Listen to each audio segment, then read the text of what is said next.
प्यारे दोस्तों, आज हम बात कर रहे हैं आपका पाठ्यचर्या में सूचना संप्रेषण तकनीकी का एकीकरण। जो सब्जेक्ट है आपका 805 नंबर कोड है, ये आपका 5वां प्रश्न पत्र है। ये इससे पहले हमने बहुत सारे प्रश्न पत्र आपके डिस्कस कर लिए हैं। अगर आपने लेट कर दिया है, अब नहीं देख पाए हो तो देख लो, क्योंकि जल्दी जल्दी जो वीडियोस आ रहे हैं ना, तो आपके वीडियोस नीचे चले जाएंगे, फिर आपको सर्च करने में देखने में परेशानी होगी। तो जितना ज़्यादा हो सके आप उसको देखते रहिए।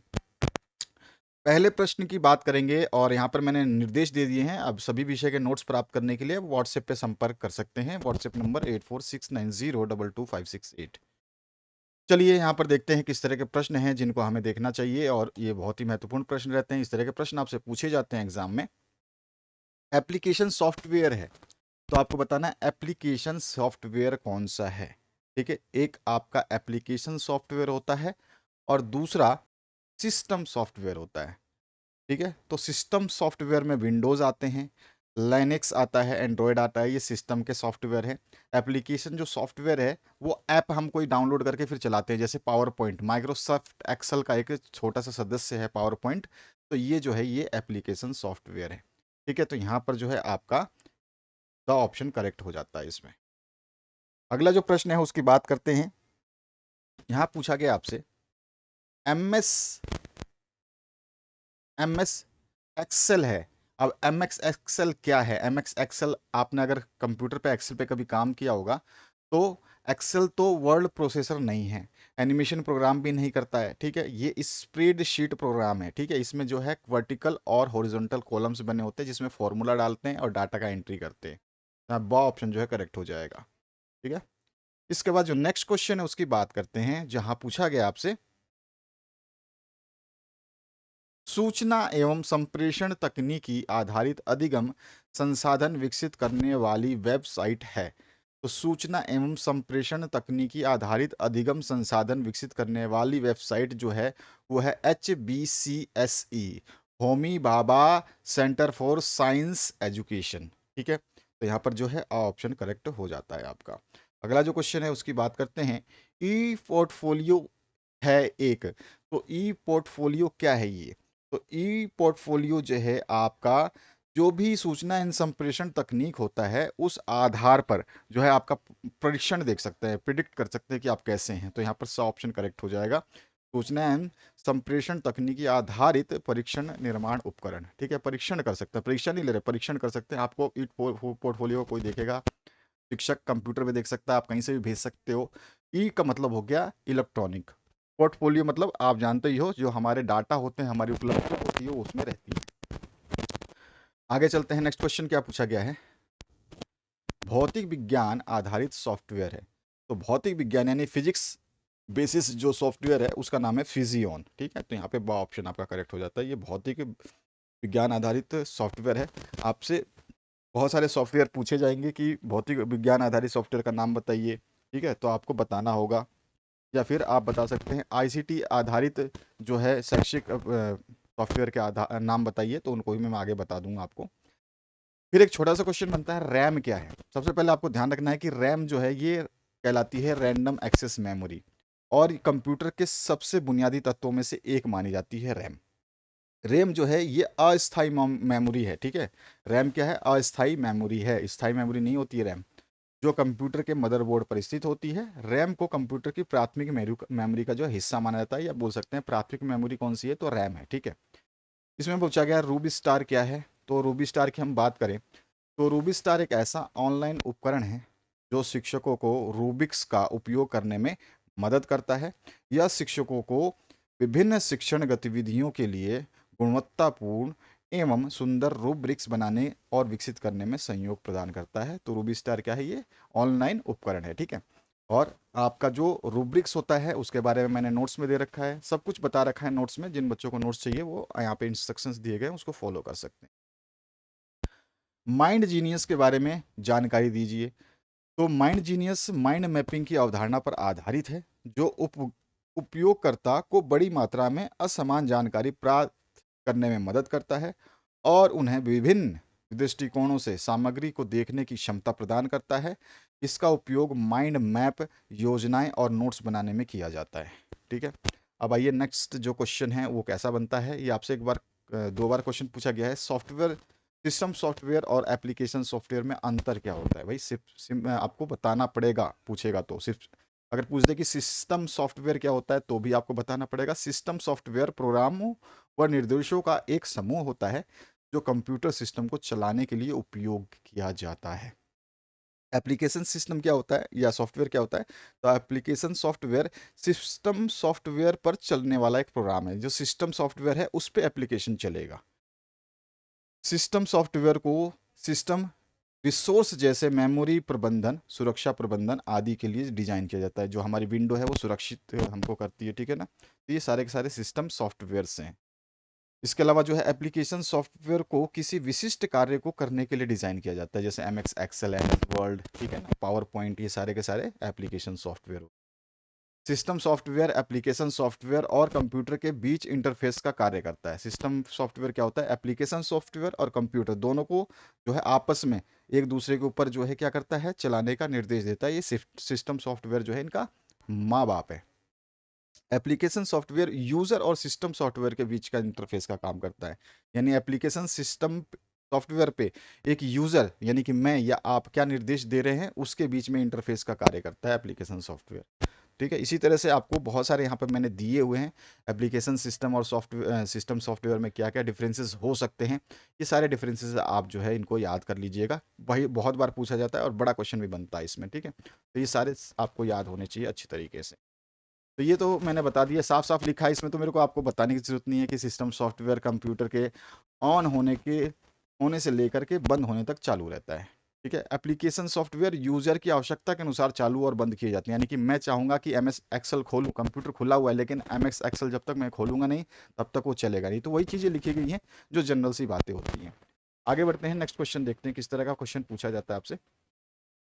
मस्तिष्क आधारित अधिगम से आप क्या समझते हैं? इसके प्रमुख लाभ लिखिए।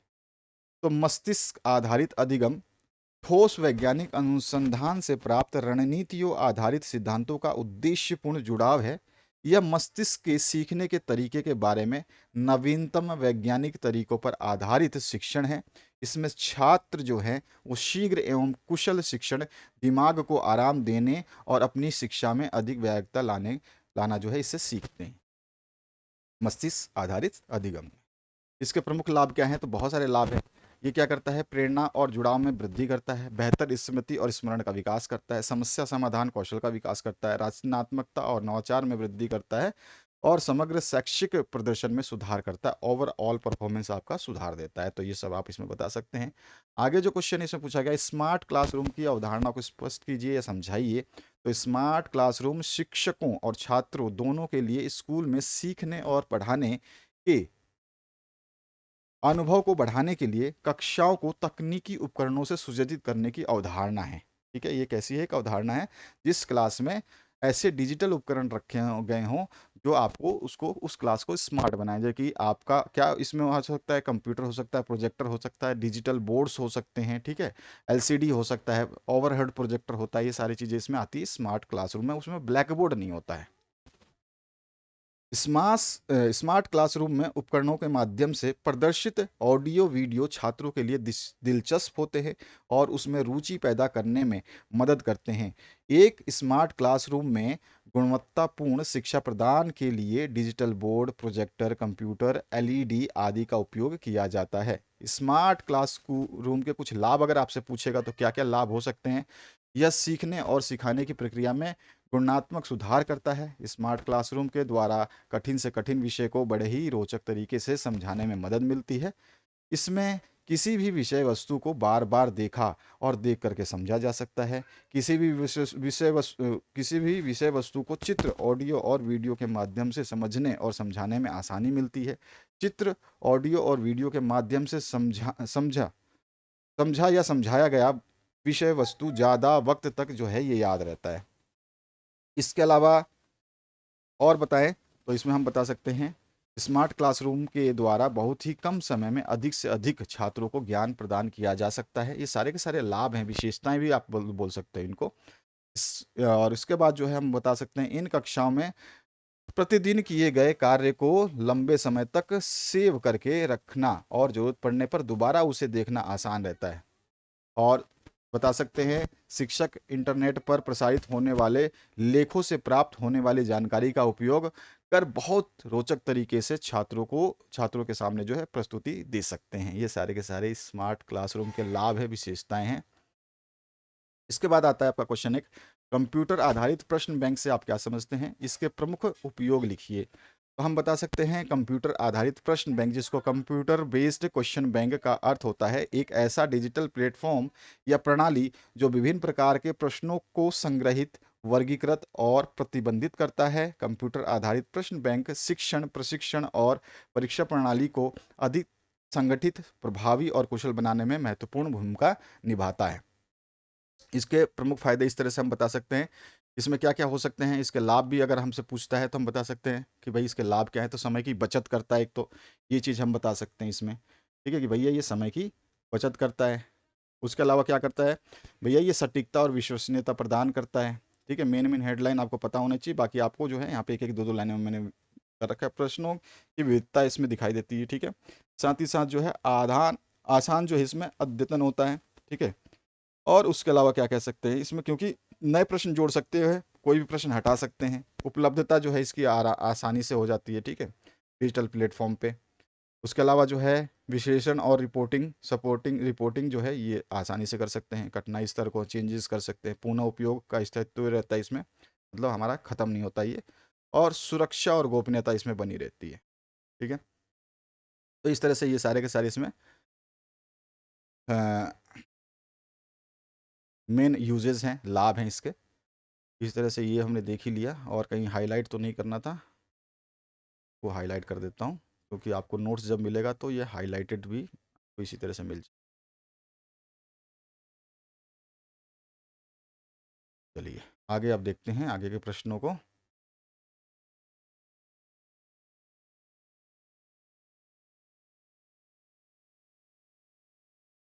जैसा कि मैं बता चुका हूँ, आप व्हाट्सएप पे संपर्क कर सकते हैं यदि आप कभी भी नोट्स प्राप्त करना चाहते हैं, और जितना ज़्यादा जल्द से जल्द आप पढ़ लेंगे, जितना ज़्यादा और ज़्यादा बार रिवाइज करेंगे, उतना अच्छा स्कोर आपका होगा। अच्छा स्कोर का मतलब अच्छा करके सीखने की प्रभावशीलता का जो है वर्णन करना है। कई बार ये क्वेश्चन पूछा गया है, करके सीखना क्या होता है। सबसे पहले तो ये डेफिनेशन आपको पता होना चाहिए। सामान्यतः ये देखा जाता है कि छोटा बालक अपने हाथों द्वारा विविध प्रकार के कार्यों को संपन्न करता है, जो कि सार्थक एवं निरर्थक दोनों रूपों में होते हैं।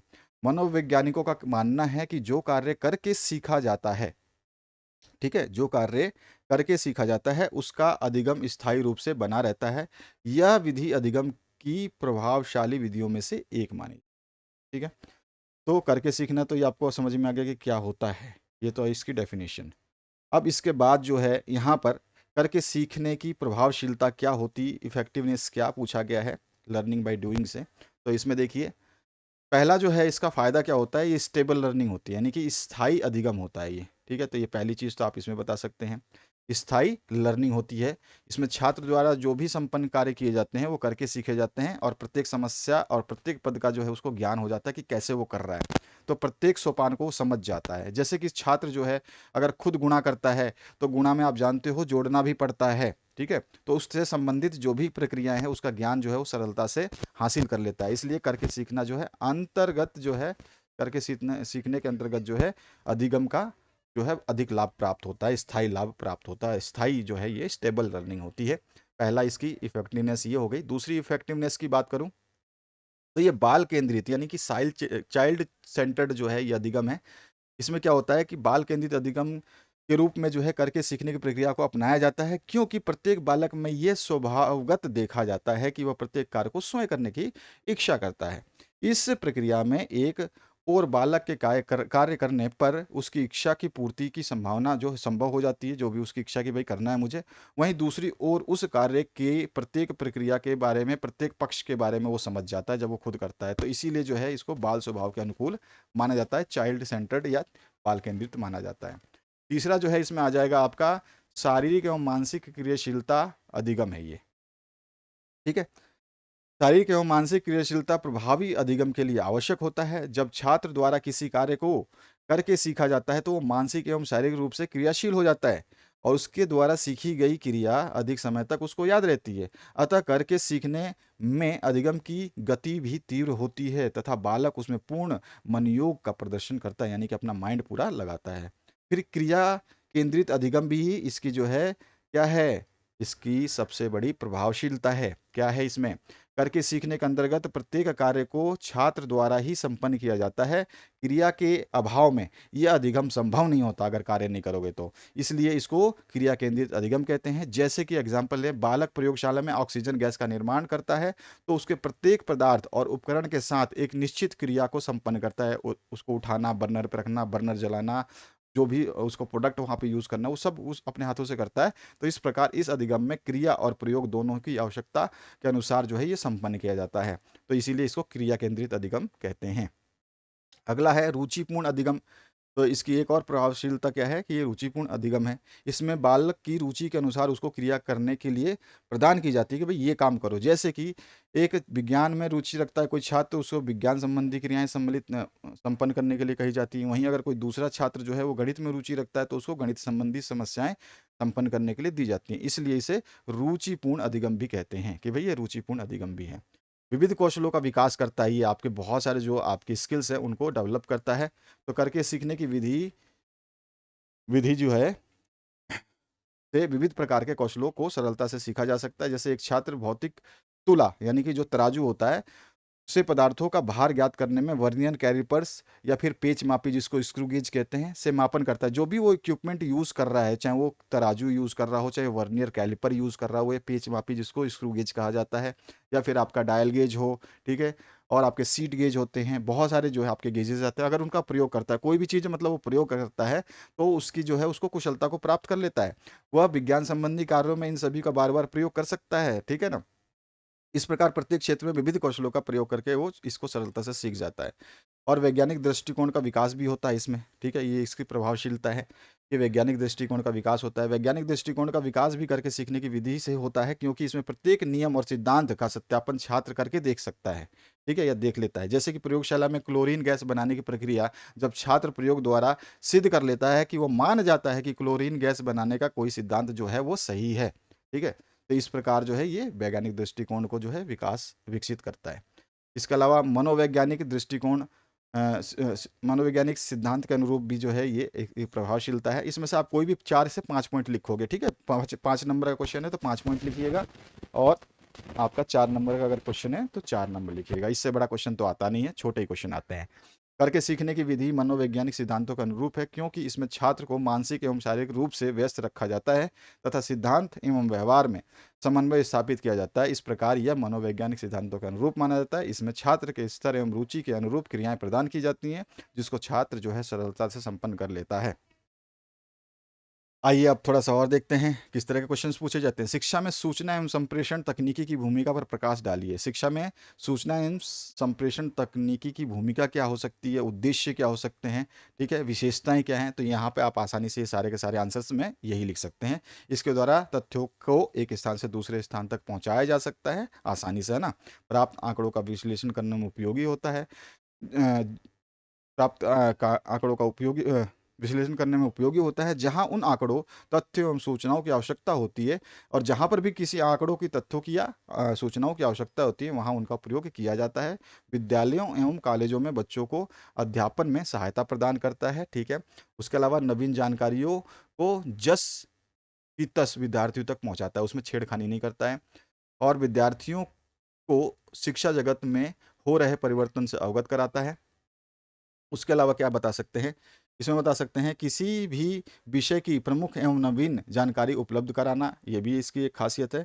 और जो है किसी भी विषय की किसी दूरस्थ स्थान पर बैठे विशेषज्ञ अध्यापक या वैज्ञानिक से टेली कॉन्फ्रेंसिंग द्वारा ग्रामीण क्षेत्रों में पहुंचना, ठीक है। छात्र शिक्षकों के मध्य अंतःक्रिया को बढ़ावा देना, इंटरनेट द्वारा विद्यार्थियों की जिज्ञासाओं को पूर्ण करना। हाँ, ये जरूरी नहीं कि आप सारे पॉइंट लिखें, पर पॉइंट आपको जितना ज़्यादा पढ़ोगे उतना ही याद होगा ना। विश्व के प्रमुख संदर्भ ग्रंथों और पुस्तकों से विद्यार्थियों को परिचित कराना, ईमेल द्वारा विद्यार्थियों की समस्याओं का समाधान करना, विद्यालय में परीक्षार्थियों से संबंधित अंक तालिका मूल्यांकन परिणाम तैयार करने में प्रयोग किया जाता है, और शिक्षक दक्षता जो टीचिंग कॉम्पिटेंसी है उसका विकास करता है। तो ये सारी चीज़ें इसमें लिख सकते हैं। अब आता है आपका जो वर्चुअल लेबोरेटरी है यानी कि आभासी प्रयोगशाला है, इसका अर्थ क्या होता है और इसकी उपयोगिता और महत्व क्या है? तो आभासी प्रयोगशाला में कंप्यूटर प्रोग्राम का उपयोग करके विभिन्न प्रयोगों की श्रृंखला का अनुकरण किया जाता है। यह छात्रों को किसी भी समय और कहीं भी व्यक्तिपरक रूप से प्रयोग करने के लिए उपकरण, सामग्री और प्रयोगशाला सेट वर्चुअल रूप से जो कंप्यूटर पे उपलब्ध कराता है। यानी कि आपको जो भी उपकरण चाहिए वो कंप्यूटर में ही मिलेगा, सामग्री जो मिलेगी कंप्यूटर में मिलेगा। ठीक है, प्रयोगशाला जो होगी वो कंप्यूटर में ही रहेगी। आपको ऐसा नहीं कि लैब में अलग से जाना है जहाँ पे बीकर रखे हों या कुछ भी जो आपकी लैब होती है तो उसमें नहीं जाना, आपको कंप्यूटर में ही वो सारी चीज़ें मिलेंगी। कैसे मिलेंगी अभी देखना, एक डायग्राम देखोगे समझ। उपयोगिता एवं महत्व तो इसमें बता सकते हैं। लागत प्रभावशीलता यानी कम खर्चीला होता है भाई, इसमें हमारे को ना बीकर खरीदना, ना गैस खरीदना, ना बर्नर खरीदना, ना कुछ भी खरीदना है। इसमें क्या होता है, आभासी जो प्रयोगशाला होती हैं उसमें जो है सामग्री जो है, क्योंकि प्रयोगशाला की सामग्री बहुत महंगी आती है। ठीक है, तो यहाँ पे इसका रख रखाव करो और ये भी करो थोड़ा सा। क्या है कि अगर हम प्रयोगशाला में जाते हैं, आपने तो प्रयोगशाला देखी भी होगी, जैसे कि आप डॉक्टर के पास गए होंगे, उनका भी देखा होगा, बीकर वोकर लेकर के कुछ टेस्टिंग करते रहते हैं, या फिर आपके इंजेक्शन लगा करके खून निकालते हैं आपका टेस्टिंग के लिए, वो भी किसी बीकर में रखते हैं। तो वो प्रयोगशाला जो है, इस तरह की प्रयोगशाला स्कूलों में भी होती है जो वैज्ञानिक लेवल पे काम करती है।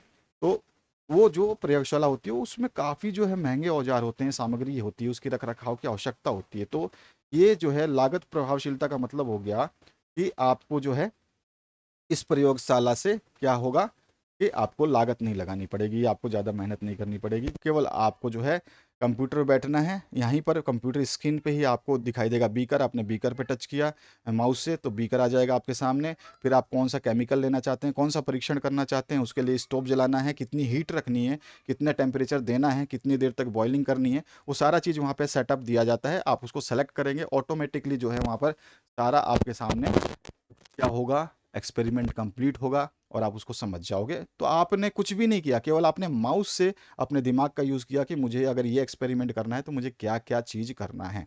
ठीक है, तो यहाँ पे पैसे बचते हैं और केवल एक कंप्यूटर पे 1000 विद्यार्थी, आज ये बंदे ने सीखा कल दूसरा बंदा आएगा, तो इक्विपमेंट की ज़रूरत ही नहीं पड़ी। तो इस तरह से ये विद्यार्थी जो है सीखते हैं ऑनलाइन जो है आराम से। आभासी प्रयोगशाला कहते हैं, वर्चुअल कहते हैं, क्योंकि हम इसको हाथ से टच नहीं कर सकते, किसी इक्विपमेंट को हम वर्चुअली देख रहे हैं। ठीक है, हम स्क्रीन पे देख रहे हैं और स्क्रीन सॉफ्टवेयर के साथ में काम कर रहे हैं। सुरक्षा को बढ़ावा देता है भैया, क्यों? और खतरे से बचाव करता है। क्यों भाई, कैसे करता है आभासी प्रयोगशाला? तो आभासी प्रयोगशाला में जो हम जाते हैं तो हमारे कंप्यूटर स्क्रीन के द्वारा ही जाते हैं। ठीक है, हम मेन प्रयोगशाला में नहीं जाते जिसमें बीकर रखा हो, बर्नर रखा हो, गैस रखा हो कि यहाँ पे कोई केमिकल गिर जाए हाथ पे, तो ऐसा नहीं है। आभासी प्रयोगशाला तो कंप्यूटर के अंदर है, कंप्यूटर पे आप टच कर रहे हो, अपने माउस से कमांड दे रहे हो, वो जो आपको केमिकल लेना है, HCl लेना है HCl मिल जा रहा है, ऑक्सीजन लेना है वो मिल जा रहा है, नाइट्रोजन लेना है वो मिल जा रहा है, वो केवल माउस क्लिकिंग से काम चल रहा है। तो इस स्क्रीन पे आप देख रहे हो कि क्या क्या हो रहा है। लेकिन अगर आप वैसे प्रयोगशाला में जाते हो जो कि आपका वास्तविक प्रयोगशाला है, अगर वो वास्तविक प्रयोगशाला है तो वहाँ पर जहरीले गैस का पदार्थों को आपको सूंघने को मिलेगा, रेडियोधर्मी रसायन आप देख सकते हैं वहाँ पर। बिजली से आपको खतरनाक जो है प्रॉब्लम हो सकती है, हो सकता है आप एक्सपेरिमेंट कर रहे हैं तो उसमें कोई आपको रोगाणु लग जाए। तो इस तरह खतरों से जो है बहुत ही आसान तरीका है, प्रभावी तरीका है जो कि आभासी प्रयोगशाला है, इसमें आप कर सकते हैं।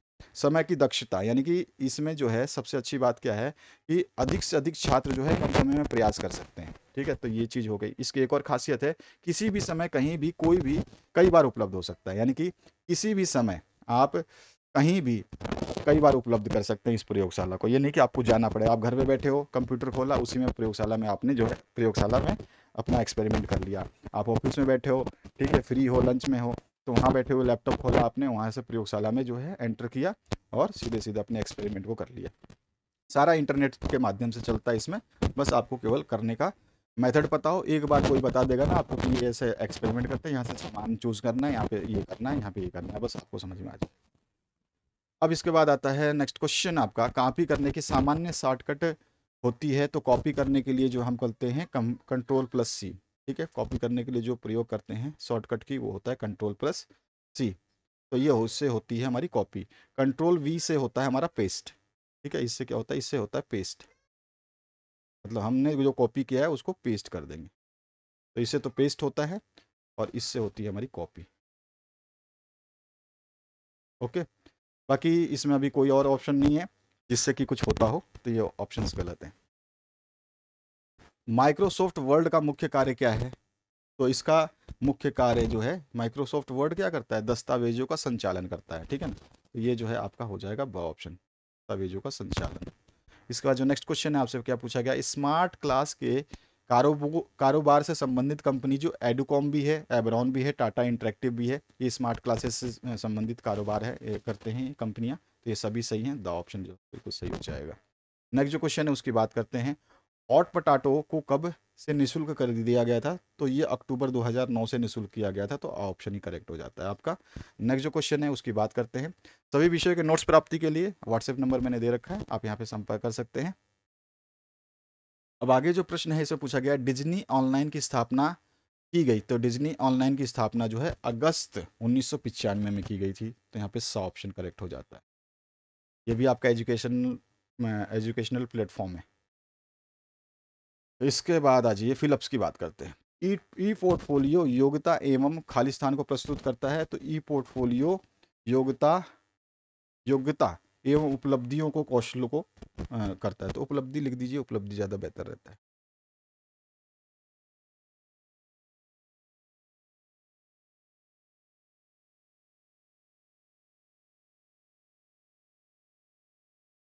ठीक है, तो इसको पेन से ही चल रहा है।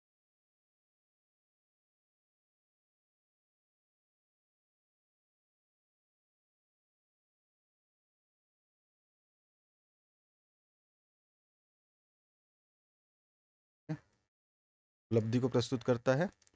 द लर्निंग कंपनी का मुख्यालय अमेरिका में है।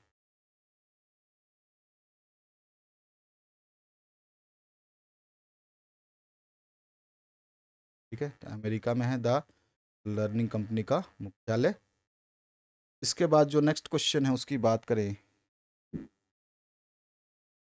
एम एस ऑफिस एक खालिस्तान सॉफ्टवेयर है, तो एम एस ऑफिस अभी मैंने बताया किस तरह का सॉफ्टवेयर है, ये एप्लीकेशन सॉफ्टवेयर।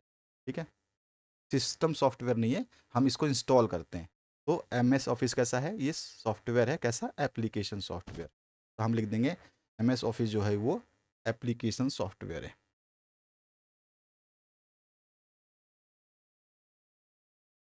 एप्लीकेशन।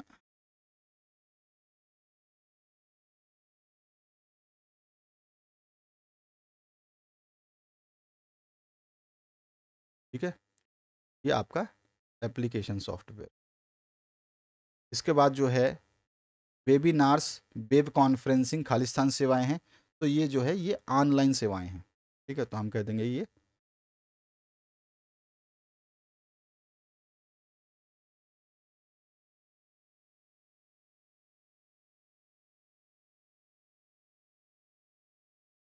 ऑनलाइन सेवाएं हैं। इसके बाद जो नेक्स्ट क्वेश्चन है इसमें क्या पूछा गया आपसे, फेसबुक खालिस्तान मीडिया का हिस्सा है, तो फेसबुक तो सोशल मीडिया का हिस्सा है, तो हमारा आंसर हो जाएगा ये सोशल मीडिया का हिस्सा।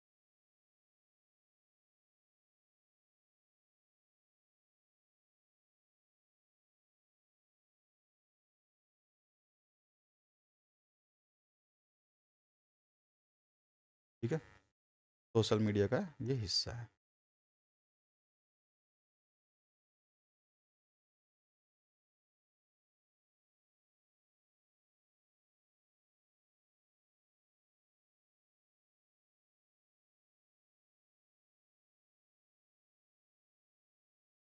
आगे देखते हैं आपसे क्या, कंप्यूटर की कोई दो प्रमुख विशेषताओं की व्याख्या कीजिए। बहुत सारी विशेषताएं हैं, आगे भी बता दूंगा मैं, जिसमें आप गति के बारे में बता सकते हो, कंप्यूटर गति बहुत ही तेज होती है ना। साथ ही साथ इसकी सटीकता बहुत होती है, इसकी कैलकुलेशन जो परफेक्ट होती है 100%, ये कैलकुलेशन में मिस्टेक नहीं करता, ह्यूमन जरूर मिस्टेक कर देगा, जो डाटा देना था वही गलत दे देगा, तो वो गलत डाटा को भी प्रोसेस कर देगा। ठीक है, तो सटीकता इसकी बिल्कुल होती है, जो आप दोगे उसको उसको 2+2 जोड़ेगा तो 2+2 ही जोड़ेगा, 2+3 नहीं जोड़ेगा। हो सकता है कि आप 2+2 देना चाहते हो लेकिन आपने 2+3 दे दिया हो। विश्वसनीयता रहती है क्योंकि उसकी सटीकता सही रहती है। भंडारण क्षमता, तो कंप्यूटर की विशेषता ये है कि आप बहुत सारी चीज़ें जो इसमें भंडार कर सकते हो, सेव कर सकते हो और बहुत दिनों तक रख सकते हो आप। कंप्यूटर सॉफ्टवेयर के दो प्रमुख प्रकारों को परिभाषित कीजिए, तो दो तरह के अभी मैंने बताया था, कंप्यूटर सॉफ्टवेयर जो है वो होते हैं, एक एप्लीकेशन सॉफ्टवेयर होता है, दूसरा सिस्टम सॉफ्टवेयर होता है। एप्लीकेशन सॉफ्टवेयर वह है सॉफ्टवेयर है जो किसी विशिष्ट जरूरत को पूरा करता है या कार्य करता है। एप्लीकेशन सर्विस किसी ज़रूरत के लिए है। और सिस्टम सॉफ्टवेयर को कंप्यूटर के हार्डवेयर को चलाने के लिए डिज़ाइन किया गया है और यह एप्लीकेशन को चलाने के लिए एक प्लेटफॉर्म प्रदान करता है। सिस्टम सॉफ्टवेयर जो है कंप्यूटर ही होता है, जो कि विंडो है, और विंडो ही सभी को चलाता है। ई पोर्टफोलियो के दो कार्य लिखिए। ई पोर्टफोलियो के हम दो कार्य बता सकते हैं। वैसे भी मैंने बहुत सारी चीज़ें बता रखी हैं। पोर्टफोलियो क्या होता है, पहले तो पोर्टफोलियो क्या होता है ये आपको पता होना चाहिए कि भाई पोर्टफोलियो क्या होता है, ठीक है। और पोर्टफोलियो जो है ये दो तरह के होते हैं। एक तो कागजी रूप में जो कि हम फाइल में बना के रखते हैं, ठीक है। और दूसरा जो रूप होता है वो होता है, एक तो पोर्टफोलियो होता है ना, ये आपका एक कागजी रूप में होगा और एक होता है आपका इलेक्ट्रॉनिक रूप में, ठीक है। ये दो तरह के पोर्टफोलियो होते हैं और जो इलेक्ट्रॉनिक रूप में होता है उसी को हम इलेक्ट्रॉनिक पोर्टफोलियो या ई पोर्टफोलियो कहते हैं। ई पोर्टफोलियो के दो कार्य आप बताना चाहें तो बता सकते हैं, ठीक है। ये दो कार्य हैं, छोटा से छोटे कार्य कि डिजिटल रूप में होता है और इसको कहीं भी प्रस्तुत किया जा सकता है, इसके खोने या फटने का डर नहीं रहता है, ये सब चीज़ें हैं। आसानी से पेन ड्राइव में कहीं भी, छोटे से पेन ड्राइव में इसको कैरी किया जा सकता है। तो ये सारे के सारे विशेषताएं आप आसानी से बता सकते हैं। उसके बाद है एजुसेट के प्रमुख कार्यों का व्याख्या कीजिए। एजुसेट का प्रमुख कार्य क्या है? तो एजुसेट का मुख्य उद्देश्य दूरस्थ क्षेत्रों में रहने वाले बालकों के लिए शिक्षा की व्यवस्था करना है जिन्हें औपचारिक शिक्षा की सुविधा प्राप्त नहीं हो पाती है। यह शिक्षा उन लोगों के लिए काफ़ी जिनको लाभदायक है जिनको यहाँ पर जिनको करिए। यह शिक्षा उन लोगों के लिए काफ़ी लाभदायक है जिनको किसी कारणवश विद्यालय में जो जो आएगा यहाँ पे ऐसा नहीं कर दे।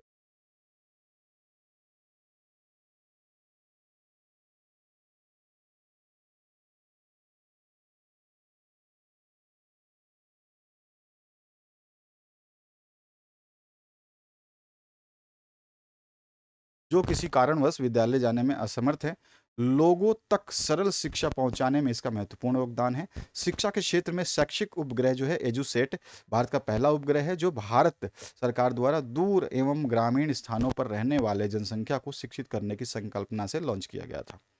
आइए नेक्स्ट क्वेश्चन जो है आपका कैसा है, प्रशिक्षण प्रक्रिया में कंप्यूटर सहायक अनुदेशन का प्रयोग क्या है, ये उपयोग क्या है। कंप्यूटर सहायक अनुदेशन जिसको हम बोलते हैं कि आपको कंप्यूटर जो है वो क्या कर सकता है, आपके लिए क्या अनुदेश दे सकता है। तो कंप्यूटर सहायक अनुदेशन की अगर हम बात करें तो यहाँ पर हम बता सकते हैं इसका उपयोग क्या होगा। ये क्या करता है, विद्यार्थियों में सीखने की प्रक्रिया के प्रति सुधारात्मक दृष्टिकोण का विकास करता है, ठीक है। क्योंकि वह स्वयं अथवा समूह में बैठकर कंप्यूटर पर कार्य करते हुए पृष्ठपोषण यानी फीडबैक प्राप्त कर सकते हैं कि उसने सही किया है या गलत किया है और अपनी गलतियों को सुधार लाने कर आगे जो है बढ़ सकता है, बढ़ा सकता है। तो यही होता है उसका सहायता करना कंप्यूटर के द्वारा। अनुदेशन यानी कि इंस्ट्रक्शन आपको दे रहा है, असिस्ट कर रहा है, आपको मार्गदर्शन दे रहा है कंप्यूटर। यहाँ पे पूछा गया है MOOC के प्रमुख उद्देश्यों की व्याख्या कीजिए। तो MOOC का पूरा नाम जो है मैसिव ओपन ऑनलाइन कोर्स है। यह एक ओपन ऑनलाइन पाठ्यक्रम है जो असीमित भागीदारी और वेब के माध्यम से खुली पहुंच के उद्देश्य से बनाया गया है। मैसिव ओपन ऑनलाइन कोर्स जिसको व्यापक मुक्त ऑनलाइन पाठ्यक्रम हिंदी में पूरा बोला जाता है, यह मुक्त ऑफलाइन है, यानी कि क्या होता है, ये आपका ऑफलाइन पाठ्यक्रम मंच है, ठीक है। जो अब यहाँ पे देखिएगा कि ऑफलाइन क्यों है, क्योंकि आप जो है किसी को भी किफ़ायती और लचीले तरीके से दूरस्थ शिक्षा के लिए अवसर प्रदान करता है, ठीक है। अच्छा सॉरी, ऑफलाइन नहीं ऑनलाइन है, तो थोड़ा सा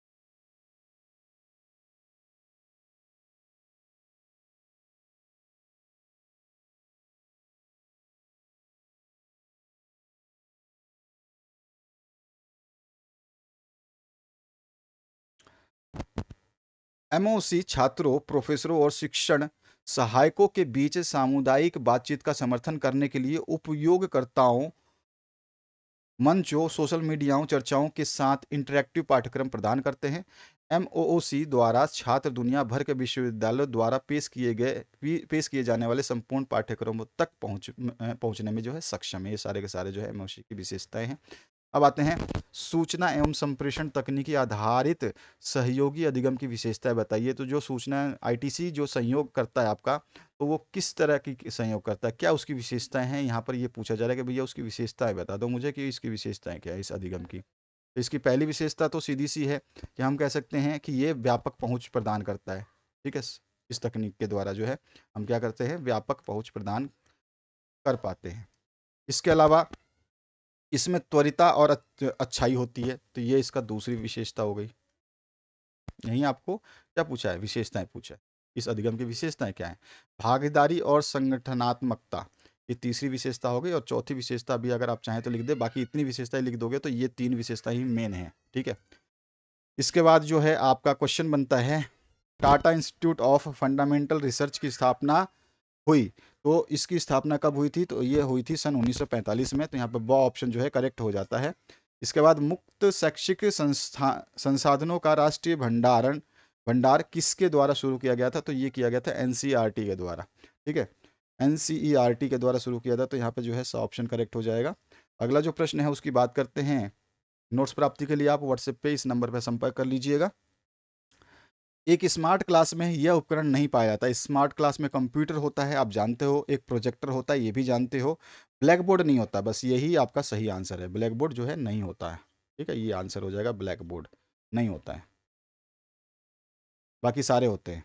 वाइट बोर्ड भी होता है जिसपे हम प्रोजेक्ट करते हैं किसी चीज़ को। उपयोगिता के आधार पर ई पोर्टफोलियो का प्रकार है। उपयोगिता के आधार पर जो है विकासात्मक ई पोर्टफोलियो होता है, प्रदर्शन ई पोर्टफोलियो होता ही नहीं है। ठीक है, तो अ ब दोनों होंगे नहीं। वेबसाइट का महत्व बताइए। तो वेबसाइट जो है शीघ्र पृष्ठपोषण, यानी कि आपको हाथों हाथ फीडबैक देता है। कोई भी वेबसाइट पे आप डालिए कि मुझे क्या सर्च करना है, ऑटोमेटिकली वो आपको दे देता है, भैया ये है तुम्हारा चीज़। ठीक है, उसमें विश्वसनीयता होती है, विश्वास करके तो आप किसी वेबसाइट पर जाते हो। दृश्यता होती ही है, जब तो आप देख पा रहे हो। तो तीनों चीज़ सही है, नहीं उपरोक्त तो सभी सही है। अब आगे देखते हैं। ये इंग्लिश मीडियम के लिए क्वेश्चन है वही तो अभी हमने देखा ऊपर।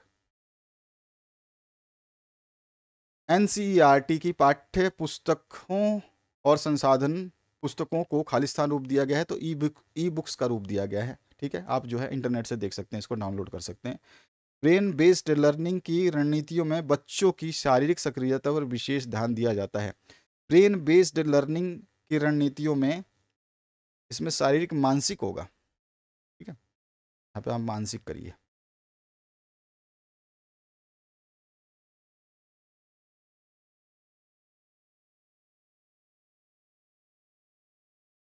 मानसिक कर दीजिए इसमें। ठीक है, यहाँ पे आप शारीरिक रहने दीजिए। अच्छा, किसी विषय से संबंधित तथ्यों को क्या कहते हैं? हम जो भी हमारे को तथ्य मिलते हैं उसको हम शोध कहते हैं। पोर्टफोलियो शब्द की उत्पत्ति इटालियन शब्द जो है पोर्टाफोलोगियो से हुआ था। ठीक है, और साथ ही साथ वेबसाइट फाइलों का एक जो है खालिस्तान क्या है? वेबसाइट पे फाइलें क्या होती हैं? संग्रहित रहती हैं। ठीक है, तो ये आपका संग्रह हो जाएगा। नोट्स प्राप्ति के लिए बता ही दिया मैंने कि आप व्हाट्सएप पे संपर्क कर सकते हैं। चलिए आगे देखते हैं और आपके क्वेश्चंस। अब यहाँ पे जो क्वेश्चन पूछा गया, कंप्यूटर का महत्व दो बिंदुओं में लिखिए। अभी मैंने ऊपर बताया था, महत्व हो चाहे विशेषताएं हो, आपको सब कुछ पता है कि कंप्यूटर क्या काम करता है, तो आप आसानी से जो है ये चीज़ें बता सकते हैं। राइट, तो हम बता सकते हैं कंप्यूटर से जटिल प्रक्रिया भी आसानी से हो जाती है, जिससे हमारा समय बचता है। तो ये क्या है? इसका महत्व है। ठीक है, कंप्यूटर के साथ दुनिया के किसी कोने में संपर्क करना आसान है, ये भी इसका महत्व है। कंप्यूटर का उपयोग दुनिया भर के व्यवसाय में सरल गणना के लिए किया जाता है, वो भी जानते हैं आप। ठीक है ना, तो यहाँ पे महत्व हो गए, ये 3 महत्व लिखा है मैंने, 2 बिंदु की जगह 3 दे दिए हैं। इसके बाद जो नेक्स्ट है, वर्ल्ड वाइड वेब की कोई 2 विशेषताएं लिखी हैं। तो ये जो है ये कैसी प्रणाली है? ये हाइपर टेक्स्ट सूचना प्रणाली है, इसकी पहली विशेषता। बृहद और वितरित प्रणाली है, दूसरी विशेषता। ग्राफिकल इंटरफेस होता है, तीसरी विशेषता। गतिशील, इंटरएक्टिव और विकासशील होती है, चौथी विशेषता। कई सेवाओं के लिए एकल इंटरफेस है, यानी कि एक ही जगह पर आप सारी सेवाएं प्राप्त कर सकते हैं, चाहे ऑनलाइन शॉपिंग करें, ऑनलाइन एजुकेशन करें, या फिर आप ऑनलाइन गेमिंग करें, या फिर आप ऑनलाइन मूवीज़ डाउनलोड करें। जो भी आपको विषय वस्तु लेनी है यहाँ पर जो है आपको प्राप्त हो जाती हैं। एकल प्लेटफॉर्म, यानी कि एक इंटरफेस है जिस पे आप सारी चीज़ें, सारी सुविधाएं प्राप्त कर सकते हैं। ई पोर्टफोलियो के 2 कार्य लिखिए।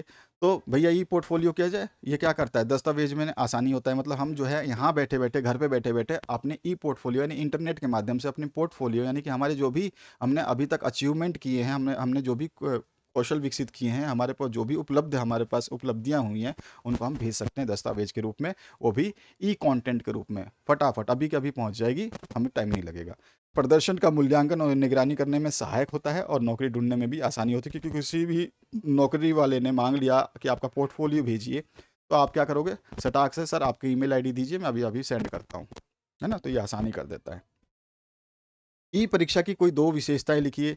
तो ई परीक्षा में क्या होता है, सभी के समय की बचत होती है, चाहे वो अध्यापक हो, चाहे वो संस्थान हो, चाहे वो छात्र हो, ठीक है। ई परीक्षा कम खर्चीला होता है, ऑब्वियस सी बात है, जाके होटल बुक नहीं करना पड़ता, कहीं रहना नहीं पड़ता, ठीक है। ट्रेन का सफ़र नहीं करना पड़ता, आप घर बैठे बैठे किसी भी कंप्यूटर या ऑनलाइन सिस्टम से जो है आप एग्ज़ाम दे सकते हो। मात्र 20 रुपये 1 घंटे का लेते हैं शायद, अब तो और भी कम हो गया होगा, इतना इंटरनेट जो ज़माना आगे बढ़ चुका है। उसके अलावा जो विद्यार्थी तक सरलता से ये पहुंच होती है ना, मतलब विद्यार्थियों तक आप सरलता से पहुंच सकते हो। और प्रगति रिपोर्ट और परिणाम जो है कम समय में आप देख सकते हैं, उसमें आसानी से फटाफट जो है रिजल्ट आपके डिक्लेयर हो जाते हैं। ब्राइट स्ट्रॉम क्या है, तो ब्राइट स्ट्रॉम ऑनलाइन शिक्षा का माध्यम है, जहां छात्र ऑनलाइन वीडियो के माध्यम से स्वयं सीखते हैं। इसके अलावा जो है वर्ल्ड वाइड टेलीस्कोप क्या है, तो वर्ल्ड वाइड टेलीस्कोप अनुप्रयोगों, डेटा और क्लाउड सेवाओं का एक ओपन सोर्स है, जो मूल रूप से माइक्रोसॉफ्ट रिसर्च द्वारा बनाया गया है।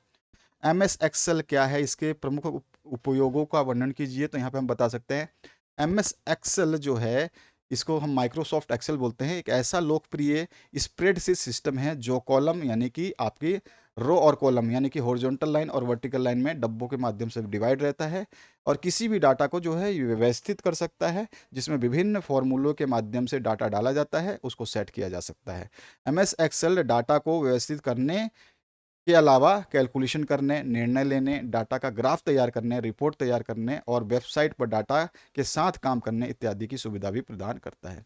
इसके बाद आपसे प्रिंटर के बारे में किसी के बारे में पूछ सकता है, तो मैंने लिखा नहीं, लेज़र प्रिंटर, आप इंक जेट प्रिंटर आप थोड़ा सा पढ़ लेना, ठीक है। तो इसके बारे में थोड़ा सा समझ लेना। नासा वर्ल्ड वाइड क्या होता है, इसके बारे में क्वेश्चन पूछा गया है। नासा एक अमेरिकी सरकारी एजेंसी है। नासा का अर्थ national aeronautics and space administration है। 1 अक्टूबर सन 1958 को नासा को व्यवसाय के लिए खोला गया था, और सन 1957 में सोवियत उपग्रह स्पुतनिक के प्रेक्षण के साथ जो है अंतरिक्ष युग की शुरुआत हुई थी। नासा वायु और अंतरिक्ष से संबंधित विज्ञान और प्रौद्योगिकी के लिए जिम्मेदार है। वर्ल्ड वाइड एक खुला स्रोत वर्चुअल ग्लोब यानी एपीआई है। नासा की सहायता से 3D ग्लोबल मानचित्र और यानी कि 3D, 3D का मतलब है 3D ग्लोब मानचित्र और भौगोलिक जानकारी के इंटरेक्टिव विजुअलाइजेशन में सहायता मिलती है, और विश्व भर में मौसम तथा प्रकृति पर नासा नज़र रखने के लिए वर्ल्ड वाइड उपयोग करता है। तो उसी को नासा वर्ल्ड वाइड कहते हैं। फिर आपसे एक क्वेश्चन बनता है, पूछता है कि सूचना एवं संप्रेषण तकनीक आधारित परीक्षण निर्माण के टूल्स बताइए। तो इसमें मैंने 3 टूल्स यहाँ पे दिए हैं। एक है आपका हॉट पोटैटोस, इसके ऊपर क्वेश्चन पूछता है, टिप्पणी पूछ सकता है। एक गूगल के ऊपर और एक सर्वे मंकी के ऊपर। तो ये तीनों को अच्छे तरीके से याद करना। पहला जो है मैंने यहाँ पे दिया है हॉट पोटैटो सॉफ्टवेयर के बारे में, ठीक है। तो हॉट पोटैटो आप देख सकते हो, ये आपका पहला जो है आपसे पूछा जाता है हॉट पोटैटो, ठीक है। बहुत ही मतलब हॉट है तो हॉट टॉपिक समझ लीजिए, है ना। तो ये हॉट पोटैटो जो है ये आपका पहला टॉपिक है। और इसके बाद जो है गूगल के बारे में पूछेगा, तो गूगल आपने हॉट पोटैटो तो देख लिया, इसमें पढ़ लेना इसको। फिर दूसरा जो आपसे पूछता है गूगल के बारे में, गूगल क्लासरूम क्या होती है, ठीक है। तो गूगल क्लासरूम के बारे में आप बताओगे ज़रूर, लेकिन ढंग से। यहाँ पे आप पढ़ के इसको समझ सकते हैं, इसमें कुछ समझाने वाली बात नहीं है। यहाँ पर इसका बचा हुआ पोर्शन है। और उसके बाद में सर्वे मंकी के बारे में थोड़ा सा और आपको जानकारी देनी होगी। तो ये 3 चीज़ लिख देते हो ना अगर आप जो है ऑनलाइन टूल्स में, तो आप जो है आसानी से समझ जाओगे कि आपका पूरे नंबर मिल जाएंगे, ठीक है। ये हो गया। अब आइए ई अधिगम की विशेषताएं बताइए। ई अधिगम की भाई कौन कौन सी विशेषताएं, ई अधिगम का मतलब है हम इंटरनेट से जो सीख रहे हैं उसकी क्या विशेषताएं हैं। तो हमारी बहुत सारी विशेषताएं हमको देखने को मिलती हैं, तो हम ई अधिगम की बहुत सारी विशेषताएं बता सकते हैं, जिसमें से कुछ विशेषताएं मैंने यहाँ पे दी हुई है। इन 5 विशेषताओं को अच्छे तरीके से याद करिएगा। इसके बाद जो नेक्स्ट क्वेश्चन है, ई लर्निंग और ब्लेंडेड लर्निंग में अंतर पूछता है, एग्जामिनर हमेशा पूछता है, ज़्यादातर पूछता है। ई लर्निंग क्या होती है, ब्लेंडेड लर्निंग क्या होती है, तो दोनों को ही ध्यान रखना है। आपसे ई लर्निंग के बारे में अलग से पूछेगा तो ये पॉइंट लिखना है, अगर ब्लेंडेड लर्निंग के बारे में पूछेगा तो आपको ये पॉइंट लिखने हैं, लेकिन दोनों में अंतर पूछेगा तो आपको आमने सामने इस तरह से लिखना है। तो ये आपको ध्यान रखना है, इसी तरह से आपको आंसर्स को लिखना है। इसमें सारे मैंने यहाँ पे जो भी डिफरेंसेस है वो प्रस्तुत कर दिए हैं। नोट्स प्राप्ति के लिए तो आपको बता ही दिया मैंने क्या करना है। अच्छा, यहाँ पूछा गया आधुनिक समाज में कंप्यूटर की उपयोगिता पे निबंध लिखिए। भाई आज के समय में कंप्यूटर की क्या उपयोगिता है, या आज के समय में जो भी क्षेत्र हैं या विभिन्न क्षेत्र है उसमें कंप्यूटर की क्या उपयोगिता है उसको स्पष्ट करना है। तो इसमें कुछ उपयोगिताएं वर्तमान में तो आप कुछ अपना निचोड़ दे सकते हो। सबसे पहला तो हम बता सकते हैं कि भाई शिक्षा के क्षेत्र में सबसे ज़्यादा उपयोगी है कंप्यूटर आज, है ना। आज की डेट में हर चीज़ तो आप भी तो अभी पढ़ रहे हो, कंप्यूटर के माध्यम से पढ़ रहे हो, ऑनलाइन ही तो पढ़ रहे हो। चाहे आप कंप्यूटर छोटा वाला मोबाइल यूज़ कर रहे हो वो भी कंप्यूटर ही है, वो भी प्रोसेसिंग से चलता है। और इसी तरह से आप जो व्यापार करते हैं उसके लिए भी कंप्यूटर उपयोगी है, तो ये व्यापार के लिए उपयोगी है। तो ये दूसरा पॉइंट आप बता सकते हैं कि भाई व्यापार के लिए भी उपयोगी है। ठीक है, पहला तो आपने बताया शिक्षा में उपयोग। ठीक है, आप यहाँ पे बता सकते हैं ये सब लिख करके, व्यापार के लिए उपयोगी और यातायात सेवाओं के लिए उपयोगी। जो हम ऑनलाइन सर्विसेज देखते हैं वो भी है ऑनलाइन सेवाओं के लिए, तो वो व्यापारी हो गया ना। और बाकी ऑनलाइन यातायात सेवाएं जैसे कि रेल यात्रा की टिकट बुक करनी है, या फिर आपको कहीं जा कर के होटल बुक करना है, कहीं जाने रहने के लिए होटल बुक करना है, या फिर आपको हवाई जहाज़ की टिकट बुक करनी है, तो आप जो है इन सेवाओं का जो है उपयोग कर सकते हैं इंटरनेट के माध्यम से। अब पूछ रहा है तकनीकी के आधार पर कंप्यूटर को कितने भागों में विभक्त किया गया है। तो ये जो है अलग अलग क्वेश्चन पूछ लेता है कि एनालॉग कंप्यूटर पे टिप्पणी लिखी है, या एनालॉग कंप्यूटर क्या होता है, डिजिटल कंप्यूटर क्या होता है, या हाइब्रिड कंप्यूटर क्या होता है। तो तीनों के बारे में आपको जानकारी होनी चाहिए, और तीनों जो है मैंने यहाँ पे दिए हुए हैं। पहला जो है एनालॉग कंप्यूटर, इसके बारे में आप जानकारी दे दोगे। दूसरा जो है आपका जिसको अंकीय डिजिटल कंप्यूटर कहते हैं, तो ये आप यहाँ से इसकी जानकारी दे दोगे। और इसके बाद जो है एक मिश्रित कंप्यूटर जिसको हाइब्रिड कंप्यूटर के नाम से जानते हैं, उसकी जानकारी आप यहाँ से। अगला जो है कार्यशाला प्रविधि के उद्देश्य, बहुत इंपॉर्टेंट क्वेश्चन है, पूछा जाता है। ठीक है, तो आपको जो है कार्यशाला प्रविधि के उद्देश्य बताने हैं। इसमें तीन ही उद्देश्य हैं, ज़्यादा आपको घबराने की जरूरत नहीं कि बहुत कुछ है। इसमें तीन ही उद्देश्य हैं और इन तीनों को ही याद करना है बिल्कुल सटीक तरीके से, जैसे कि जैसे आपको यहाँ पे लिखे गए हैं। ये तीन के तीन उद्देश्य आपको लिख देना है, पहला उद्देश्य, दूसरा उद्देश्य और तीसरा उद्देश्य। ठीक है, इसके बाद आइए नेक्स्ट जो क्वेश्चन है, कंप्यूटर से होने वाली हानियों पर टिप्पणी लिख सकता है, क्योंकि यह क्वेश्चन कभी नहीं पूछा गया है कि कंप्यूटर से क्या हानियां होती हैं। तो कंप्यूटर से हानियां हो सकती हैं कि एक तो विद्युत खर्च आपका होता है। ठीक है, उसके अलावा मनुष्य में जो है आलस्य की प्रवृत्ति आ जाती है। ठीक है, वो मेहनत नहीं करना चाहता, कंप्यूटर से ही जो है सब कुछ करना चाहता है। उसके अलावा जो है बेरोजगारी बढ़ती जा रही है, क्योंकि हर जगह पे कंप्यूटर ही काम कर रहा है, मशीन भी कंप्यूटर चलाने लग गए हैं। तो वहाँ पर जो है आप क्या करोगे, बेरोजगारी की समस्या देख पाओगे। आंखों पर प्रभाव पड़ता है, ये तो ऑब्वियस सी बात है, चाहे आप मॉनिटर चलाओ, लैपटॉप चलाओ, या फिर आप टीवी देखो, या फिर मोबाइल। आंखों पे प्रभाव पड़ेगा सारे इलेक्ट्रॉनिक्स इक्विपमेंट से, है ना। और मनुष्य की सोच का ह्रास हो जाता है, वो क्या डिपेंडेंट हो जाता है कि यार कंप्यूटर तो काम कर रहा है तो मैं क्यों दिमाग लगाऊं, है ना। तो ये सारी चीज़ें इसमें आ जाती हैं। अधिगम संसाधन केंद्रों के उद्देश्य क्या होते हैं। तो भैया इसके उद्देश्य आप जरूर बताओगे। ठीक है, ये भी इंपॉर्टेंट क्वेश्चन है, बहुत इंपॉर्टेंट, ध्यान रखना है। ठीक है, इंपॉर्टेंट क्वेश्चनों में है कि अधिगम संसाधन केंद्रों के उद्देश्य क्या है। तो यहाँ पे बहुत सारे संसाधन इसके उद्देश्य हैं जो मैंने यहाँ पे लिखे हुए हैं, 1 2, आप देख सकते हो 3 4 देन 5, ये 5 उद्देश्य जो है आपको इसमें अधिगम संसाधनों केंद्रों के लिखने हैं, और पूछा जाता है क्वेश्चन। इसके बाद कुछ आपसे क्वेश्चन पूछा जाएगा जो एमसीक्यू टाइप में रहेंगे। तो क्या पूछा जा रहा है, छात्रों के व्यवहार का गुणात्मक एवं मात्रात्मक वर्णन प्रस्तुत क्या करता है। तो ये प्रस्तुत करता है मूल्यांकन। मूल्यांकन ना किए जाने वाली वस्तु के साथ मापन के प्रयोग की प्रक्रिया को कहा जाता है। मूल्यांकन ना कीजिए किए जाने वाली वस्तु के साथ मापन के प्रयोग की प्रक्रिया को हम मापन ही कहते हैं। ठीक है, मूल्यांकन में जांचना होता है, तो मूल्यांकन में हम क्या जांचते हैं, तो मूल्यांकन में बालक की योग्यताओं की उपलब्धि, भाई कितना योग्य है, उसकी कुशलता कितनी है, ये भी जांचते हैं, और वृत्तियों एवं रुचियों को भी जांच लेते हैं। तो बिल्कुल सही है, उपरोक्त सभी हो जाएगा। अगला जो प्रश्न है इसमें पूछा गया है, बालकों के सर्वांगीण विकास को गति देने में सहायक होता है। तो जो सहायक होता है वो होता है मूल्यांकन। इसमें हम जो है तीनों चीज़ें ऊपर जो अभी बताई थी वो नाप लेते हैं। ठीक है, तो बालक की योग्यता भी हम नाप लेते हैं, कुशलता भी, और उसकी रुचियों को भी, यानी कि सर्वांगीण विकास विकास की हम मापन किससे करते हैं, मूल्यांकन द्वारा। मूल्यांकन उस साक्ष्य का क्रमबद्ध संग्रह है और मापन और परिणाम निकालना है जो कि मूल्यों की जांच की प्रक्रिया के द्वारा कुछ करने के लिए प्रेरित करती है। मूल्यांकन की ये परिभाषा किसने दी है, तो ये दी है सीई बीवे ने। यहाँ पे द ऑप्शन जो है करेक्ट हो जाता है। एक बच्चे को केंद्र में रखते हुए किया गया आकलन, तब वह कोई गतिविधि कार्य करता है और उसे पूर्ण करता है, यह आकलन कैसा कहलाता है या क्या कहलाता है। तो इसको बोलते हैं हम व्यक्तिगत आकलन। ठीक है, क्योंकि यहाँ पे एक बच्चे को केंद्र में रख के किया जा रहा है ना, तो व्यक्तिगत आकलन हो जाएगा। इसके बाद जो है आपसे नेक्स्ट क्वेश्चन क्या पूछा गया है, मूल्यांकन एक निरंतर चलने वाली प्रक्रिया है, यह समस्त शिक्षा क्रम का महत्वपूर्ण अंग है, इस प्रकार इसका शैक्षिक प्राय उद्देश्य से घनिष्ठ संबंध है। यह परिभाषा जो है कोठारी आयोग ने दी थी। तो यहाँ पे भी आपका ऑप्शन ही करेक्ट हो जाता है। अब इसके बाद जो है आपके और बहुविकल्पीय प्रश्न देख लेते हैं, जिसमें पूछा गया है आईसीटी संसाधनों के साथ परंपरागत संसाधनों का भी प्रयोग किया जाता है। तो आईसीटी जो है, हम क्या बोलते हैं, इंफॉर्मेशन टेक्नोलॉजी जो है, उसके साथ जो है एक परंपरागत संसाधन है, वो है हमारी ब्लेंडेड लर्निंग। ब्लेंडेड लर्निंग मतलब है कि ऑनलाइन भी करते हैं हम, ऑफलाइन भी करते हैं। तो ब्लेंडेड लर्निंग जो अभी मैंने बताया था कि ई लर्निंग और ब्लेंडेड लर्निंग में अंतर बताइए, तो देखो यहाँ पे आ रहा है ना। तो ब्लेंडेड लर्निंग इसका सही आंसर हो जाएगा। इसके बाद जो नेक्स्ट क्वेश्चन पूछा गया है, इसमें जो है रूबी स्टार के अंतर्गत आकलन में किस श्रेणी का निर्धारण किया जाता है। तो यहाँ पर देखो, रूबी स्टार जो होता है, इसमें हम क्या करते हैं, एक टेबल बनाते हैं, ठीक है। आपको पता होगा इस तरह का टेबल बना होता है। अब हमने यहाँ पे क्रमांक लिख दिया, फिर यहाँ पे इसको कुछ डिटेल्स डाल दिए,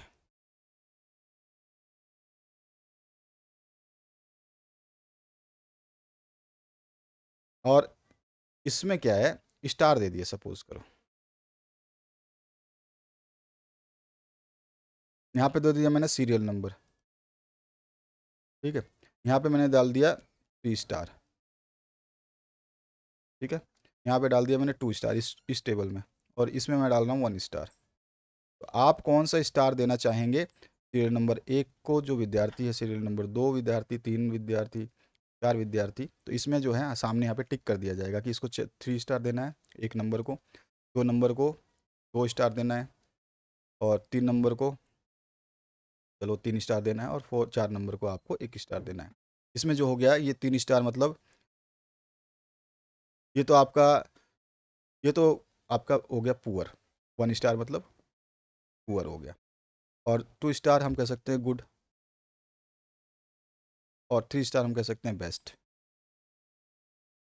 तो हम बता सकते हैं कि इस माध्यम से जो है, तो इसमें आप खराब का भी प्रदर्शन देख पा रहे हैं, ठीक है, तो अच्छे का भी प्रदर्शन देख पा रहे हैं इसी टेबल में, और यहाँ पर उत्कृष्ट का भी आप देख पा रहे हैं। तो ये तीनों श्रेणियों का जो हम देख सकते हैं, यानी कि खराब भी, अच्छा भी, उत्कृष्ट भी, रूडी स्टार में। तो यहाँ पर जो उपलब्ध सही हो जाएगा। तो ये आपका आंसर 10 सही है। द लर्निंग कंपनी का मुख्यालय जो है वो अमेरिका में है, आपको पता ही है। इसके बाद जो है प्रिंट करने की सामान्य शॉर्टकट कुंजी जो है Ctrl+P होती है, ये प्रिंट करने के लिए होती है, इससे आप प्रिंट कर सकते हैं। Ctrl+V से आप पेस्ट करेंगे, Ctrl+R से कुछ नहीं होता है, Ctrl+C से आप कॉपी करेंगे।